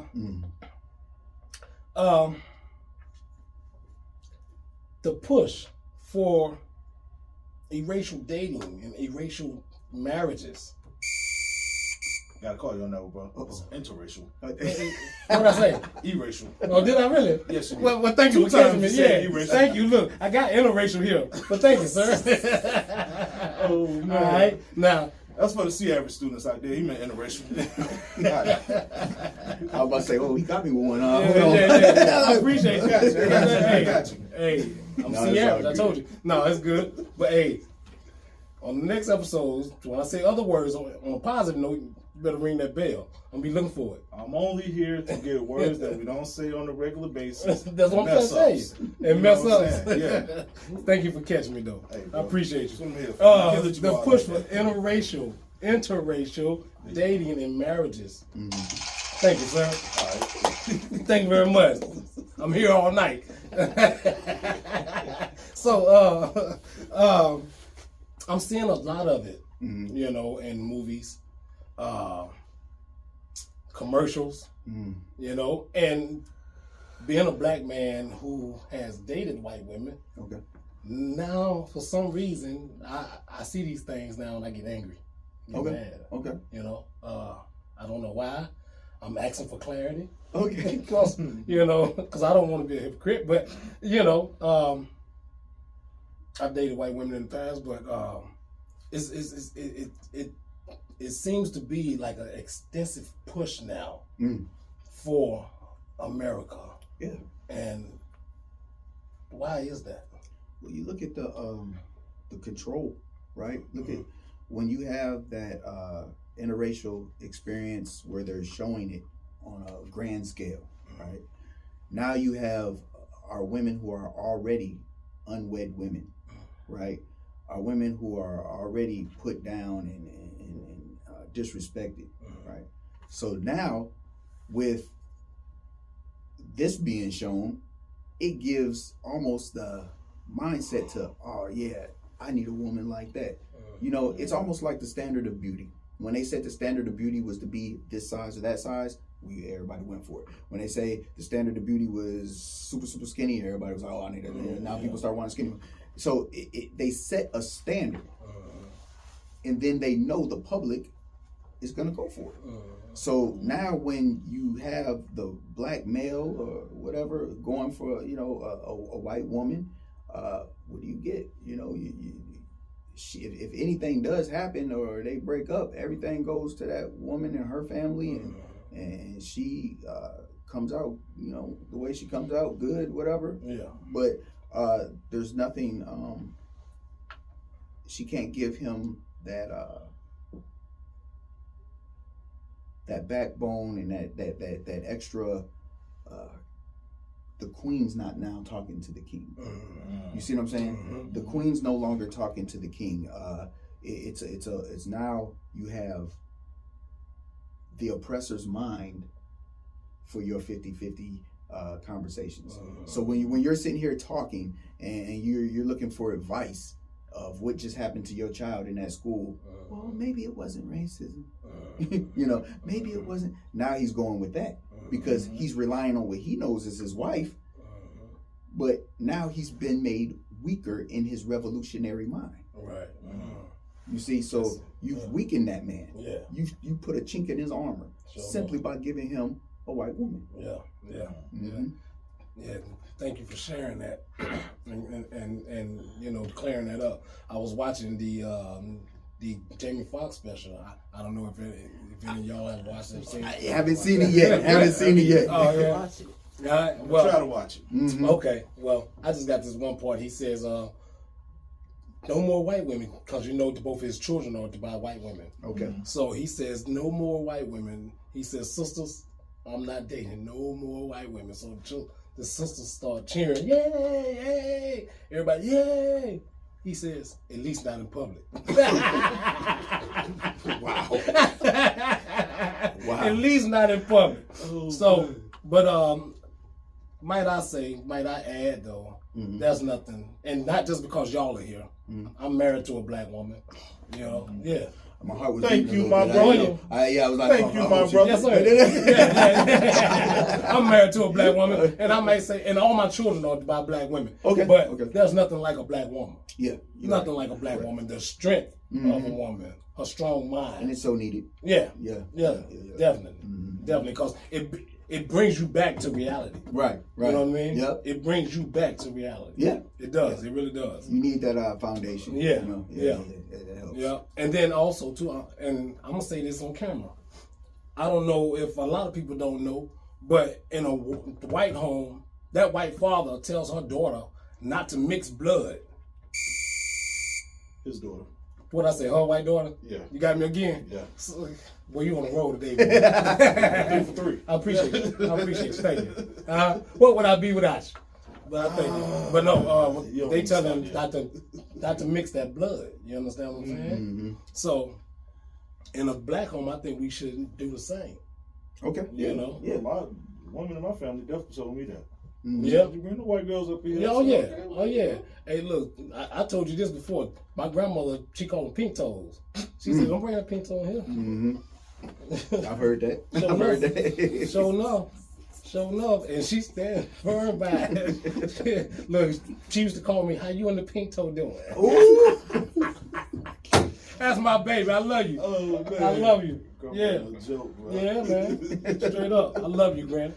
Oh, but, so I do got one thing I want to ask you that I just thought about. What do you think about the bait and switch that's happening right now with a lot of the women? Okay, so since we're talking about black and white, okay, you see like a lot of the features that our sisters are naturally born with. Yes, they're taught to hate them. You know, hate your lips, hate your thick hips, your big ass, all that. You know what I'm saying? But then you see these other women from other cultures going to get cosmetically fixed to have that same appearance. To look like a sister, yeah. You know what I'm saying? And it's like, how do you, I don't know what I'm trying to say. It's like, how do you adjust our sisters to stop thinking that their natural way is ugly when it's apparent that everyone is trying to look like them, but get them away from looking like themselves. That makes sense. Yeah. What's scary about that, right, is you'll have somebody that copies the black features, right? Mm-hmm. And then you'll have some of our women, our sisters, that will go copy the features of the copied. Mm-hmm.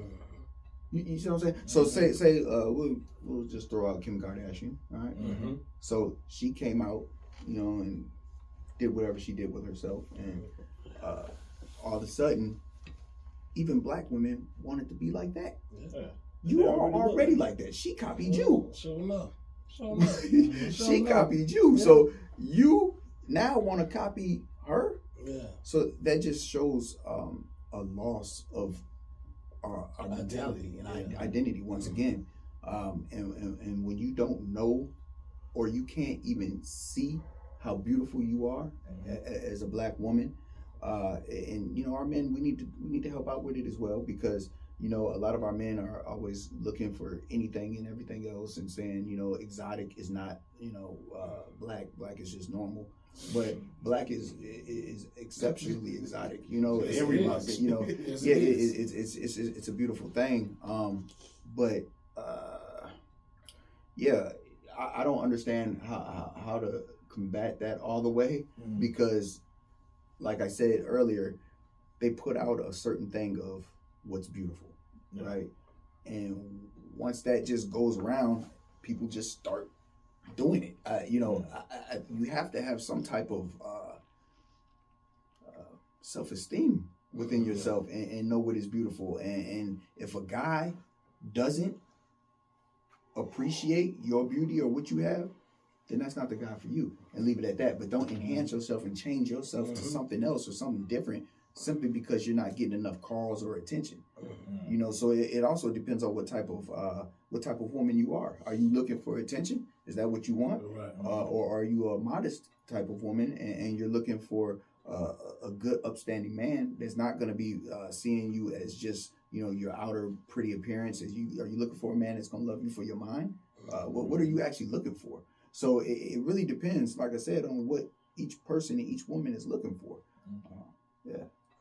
All right. And one more thing, too. I was being nosy. I was trying to look on y'all page to see what y'all had going on. There we go. All right. I'm not gonna lie to you. I did notice on one of the flyers, man, y'all had something, y'all did manhood training. Yes. And I thought that was interesting.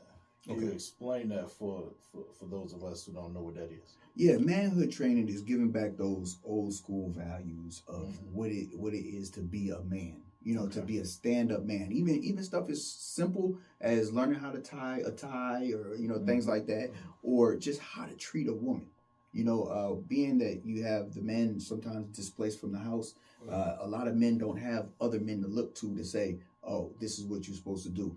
And a lot of our men that are considered alphas at this point aren't really alphas. Like, they're not that type of man, but they would. They seem like it because they act tough. It's an emotional response. It's not a responsibility. You see what I'm saying? So when you have a man who they're out here pulling guns on each other and doing all these, that doesn't mean you're strong or you're tough. That means that, to me, when I see you, I see, and this is what I have to tell someone. When I see you and that type of thing, to me, you're the weakest man there, because you're scared to even physically handle yourself. Your first thing to do is to kill another black man. Why would you not give that person the chance to go home to their children, or the chance to go back home to their wife? Especially when there's no imminent threat. Right. Yeah. If you can handle emotional regulation. Right. And if you can handle it, if I can go ahead, sure. Somebody might have to pick you up, and once you wake up or whatever you got going on, cool. Once you wake up, you get to go home, right? You get to go home. Still get to go home. Yeah, you still get to go home. Take a little nap. Sleep it off. Even if you had to go to the hospital, something shattered, whatever. Right. Okay, but you're good to go. Right. So a lot of our young people, they inherit the mindset of like the mob and the mob mentality of being, we look up to Scarface, the favorite movie. Why? Because when you look at that, right? when you look at the mob, they had certain codes and ethics, right? Why don't you pick up that? Don't do it 50%. Don't just be the shooter and the bad guy. Right. Don't go half with it. Right. What about the ethics of not attacking the civilians or the kids and the women are off limits? And you see what I'm saying? So when I look at them, I have to be honest. I have to be honest with them. I said, no, to me, you're equivalent to a woman that would dress up as a man, right, and walk around underneath. I still know you pussy. No. Because you got one. Hold on. There you go. You understand what I'm excuse my vernacular? No. But do you understand what I'm saying? Yeah. You're putting on the outfit. You looking the look of a tough guy or a bad guy or whatever you're trying to portray. Right. But I know that's not what's in your makeup. Yeah. That's not in your chemical makeup. Yeah. I know it, So manhood training is the type of thing that just, really will teach men to be men and to love the woman. And that's what we're here for, to be strong and hold that woman up to a certain standard. Do you also teach them to love one another? Yes. To love your fellow man as well? Absolutely. And that's what goes into the, when I was talking about the black on black crime, killing your brother, your sister, pulling out the guns on each other and all that. Yeah. Indeed that. Because Come on. Let's talk about it. Because why we have a problem, right? We have a problem. For instance, where are you from in Virginia? Norfolk. Okay. All day. What do they call Norfolk? Shark City. There we go. Where are you from? Louisiana. Okay. In your neighborhood, what is it called? Ratchet City. Okay. So, all right. Now this is perfect. Yeah. Hold up. Where you from? 5150. Huh? Where you from? Where I'm from? I was born in the Midwest. Okay, where? Madison, Wisconsin. All right. Right above Chicago. Where you from? They try to call it Mad City. Okay. Yes. All right, so now we all from crazy places. Yeah. So this is perfect. And as far as 757, I've pretty much lived in every city, right? Okay. Since I came here. But the thing I'm trying to get to with that is, why do we have to always have a leash to the streets? Why is it so important for us to be from such a bad place? And if you're not, you're scrutinized for it. Right. You see what I'm saying? Like Newport News has to be bad news. It's got everything. Because it makes it sound hard. Yeah, but why? Everybody from there ain't hard. Yeah, but why do you have to feel the need to be hard? What is wrong with being a complete computer square nerdy dude? What's wrong being with that? Soft or whatever. And even they ain't got to be soft. Right. They ain't got to be soft. Yeah. But I'm just saying it's okay. Yeah. It's okay to be who you are. But because they want us to be either extra hard, extra soft. But what do we want for ourselves? You see what I'm saying? Mm-hmm. Like we I just want to be loved. They didn't come up with those names Yeah. of these cities and different things. You see what I'm saying? We did that. So what do we want for ourselves? As far and why? Ask ourselves, why do we feel the need to have a street element to our life? Preach. You see what I'm saying? Yeah. It's a mental thing. Yeah, I'm a family man. Yes. You know what I'm saying? When I was younger, it's hard to explain now because I don't think with that mind no more. Right. But it's like now, I'm at the point. I'm like, man, look, I just want to get home to the family. Mm-hmm. You know what I'm saying? And just relax. I don't want no smoke. That's it. I don't want no trouble. You know what I'm saying? That's that old man talking. Wow.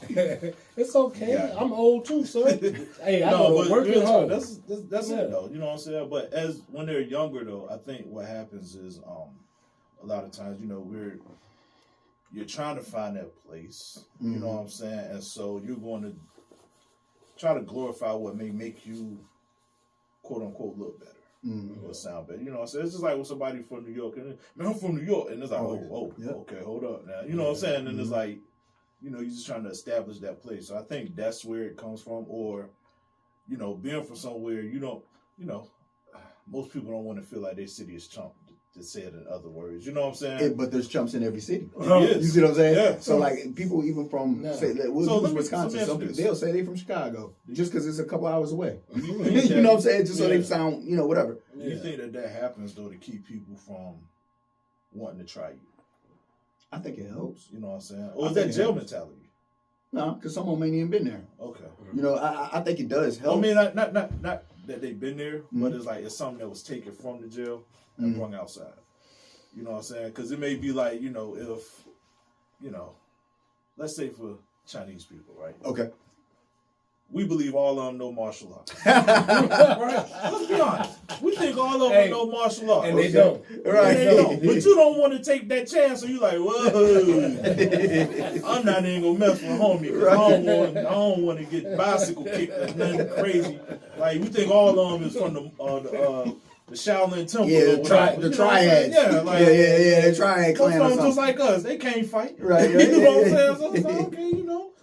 So that's how I kind of look at that. Like maybe people put that element behind it because it gives it more of a identifier. You say, yo, I'm from Shaw City. Okay, yeah, he a little wild. I'm from Bad News. You know what I'm saying? Yeah, it makes them feel. But then people are like, well, what part? Because then it's like, you're from Uptown, man. You soft. And then people will lie. They will lie and say they're from the other area just so that they can get that whatever they need. But you know.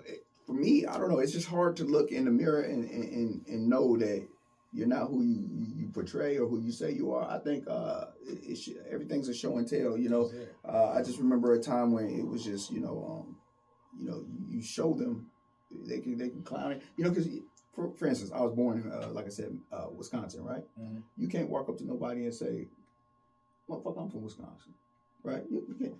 Nobody give a damn about nothing like that. You know what I'm saying? If they know, they know. They don't, then you know. Well, no, it wouldn't matter anyway. Okay, you know what I'm saying? Yeah. You get something like that, right? Yeah. So for me, it never and I would never say I was from Chicago because I felt I was being fictitious. You know, like I know it's close. We went there a lot just to chill out and all that, but that's not where I'm from, right? It's not where I was, at. Right. So for me, it was just a show and proof thing, you know. So it was like if somebody did have whatever they said about it, okay, we're gonna scrap it out, and that's it. Yeah. You know what I'm saying? So it was a proven thing. Yeah, right. That's tricky too, though, because believe it or not, even being from certain places, you know, that can backfire because sometimes you may not know.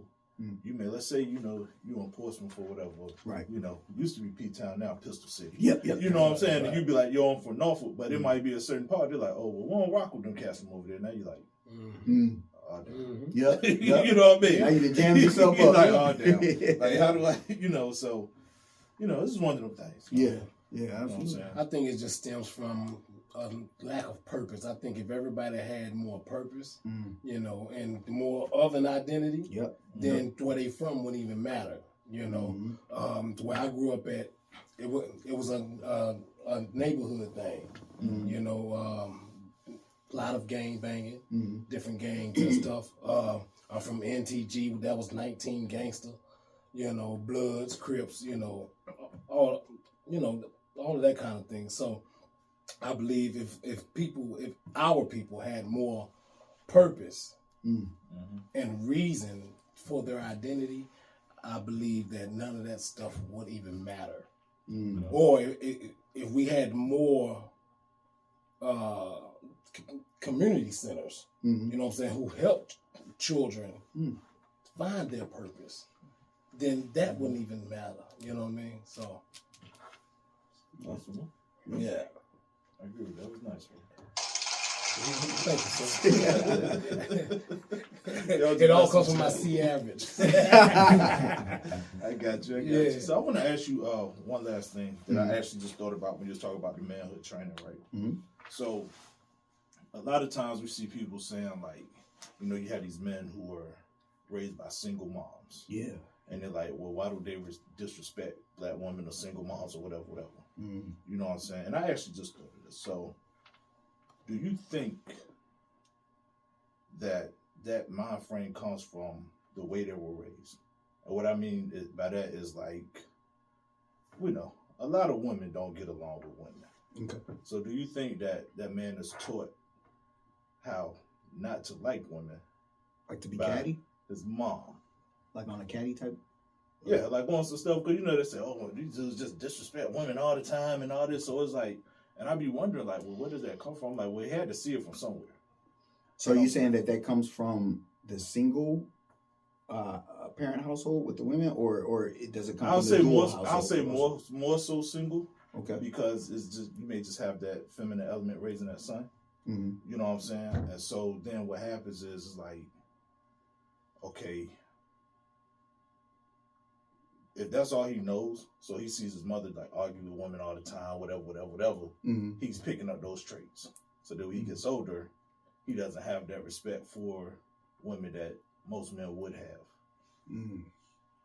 You see what I'm saying? Yeah, I hope I'm saying it clear. No, yeah. It's freestyle. No, I get it. So I'm trying to see why. So why do you correlate the respect level with the attitude of the woman? So can I help you out on that? Yeah. I think what he's saying is because in a single mother household, that mother's always stressed out. She's always emotional. Mm-hmm. So therefore, does that bleed over onto the child being emotional? Child, yeah. I think it does. Yeah, I think it does. But also, appreciate you, bro. Yes, sir. You're all right. You're welcome. I think it does bleed over into the child, but also not having a man there to actually show that child how to treat, like say it's a boy, you don't have a man there to show him how to treat his mother, or you may have a man there that disrespects the mother, so therefore he disrespects women. Okay. You see what I mean? Yeah. So all those things can play factors. Even if it's a dual household, mother and father, and he's just a bad father, and he's out there, beating on the mother, or cussing her out all the time or whatever. So now that young man knows this is how you treat a woman. This is how you get her in line. This is how you get her right. Also with even if that's a young lady, she accepts this now from men because that's how she sees her father treat her mother. Right. You see what I'm saying? So it goes either way. Yeah. And if it's just a mother by herself with that young man, I think she can raise a great productive child. But teaching them how to be a man is a hell of a task, and I don't think it's very easy without any men around him in his life. Yeah. Because he will pick up those qualities from her, the way she yells and talks and whatever else, because that's all he has to look up to. Right. Yeah. Right. Mm-hmm. Okay. Right. All right. Well, that's all I got now. All right. I'm done now. That's all. All right. You got anything else, brother? No, that was it for me. Thank you for breaking it down, brother. Oh yeah. Always. Thank you for breaking it down, brother. Thank you for having us. I want to definitely give out our website. So if you want to join the original Black Panthers, the original Black Panther Party. If you want to join the original Black Panther Party, go to www.theoriginalblackpanthers.com. All right, that's www.theoriginalblackpanthers.com. And if you just want to donate, because we're doing a lot of work, we have our Shopping with a Panther coming up, where we take out kids that have lost parent to violence. So if you want to donate for that, that's Cash App OBPVA. So OBPVA. All right. 1 P or 2 P's? 1 P. OB is in boy or black. You know what I'm saying? Original Black Panther, VA. Okay. So OBPVA. OPP. Yeah, not OPP. We ain't naughty by nature over here. So I can't find OPP. Original Black Panther VA. So OBPVA. Okay. Definitely. We take out kids, and if you have a child, if you know of a child that has lost a parent to violence, please definitely contact us, because we would love to show them some love. And it's really a beautiful thing, because when we do this, sometimes the kids, depending on the age, you get to see the child really come to life. Like sometimes they'll show up sad because maybe their parent recently passed, but sometimes instead of getting toys or different things like that, they actually get stuff that they know they need for the house or for their mom or whatever. And it's just like, wow, and it's almost heartbreaking. Like, he ain't selfish and, just trying to, I see the, because he could get all this type of stuff. And he's like, nah, we need towels or this or, whatever. So that's just, showing, it's just a good program, and we really enjoy doing it. And I definitely commend y'all for that. Definitely. Oh, appreciate it. For real, man, because our children need it. We do a lot of different programs. We got our in January, our self-defense class that we offered to the community at Masjid William Salam. I will be there. And look, now hold up. Wasn't he the one? Hey. All right, y'all. Wasn't he the one that said, we gonna get there. Hey, y'all gonna join us, right? Hey, me and Punky, yeah, we gonna join you. Yeah. Y'all ain't never go. Y'all ain't never go. We was waiting on you. Well, look, this was pretty easy. It's So not, nobody's gonna get hurt, that type of thing. Yeah. It's pretty easy going. So y'all be okay. You'll come in because it feels good to walk around knowing that you can take care of yourself any way that approaches you. I don't know, man. I seen some of them little kids in them pictures, bro, and I was like, man, they look a little like they were ready. Hey, They came energetic and charged up. Hey, look. One kick to the shin, all right. Whoa. Exit stage left. Right. Oh, man. Well, once again, General, we definitely appreciate you for coming on. I appreciate you guys. Thank you. Definitely enjoyed you. Yeah. This is one episode that we always look forward to. Hey, I look forward to it too. I was like, man, when's the day coming? It's coming. Yes, sir. Definitely always good to cap the year off, man. You know what I'm saying? That's it. It's just dope, and I think just the different stuff that happens, especially throughout the year. That you guys do and things that just happen. It's good to kind of recap and get that other perspective of things. You know what I'm saying? So and providing that clarity. So I appreciate you guys. Thank you. Yeah, thank you for having us. We appreciate it. And we appreciate y'all for coming too. Yeah. That's all I got, bro. Man. You know what I'm saying? That's it for me. So who it is? It's your favorite cousin. And this your playground partner. We're the Bare Nigga Truth Podcast. So we see you when we see you. All right. All power to the people. All power to the people.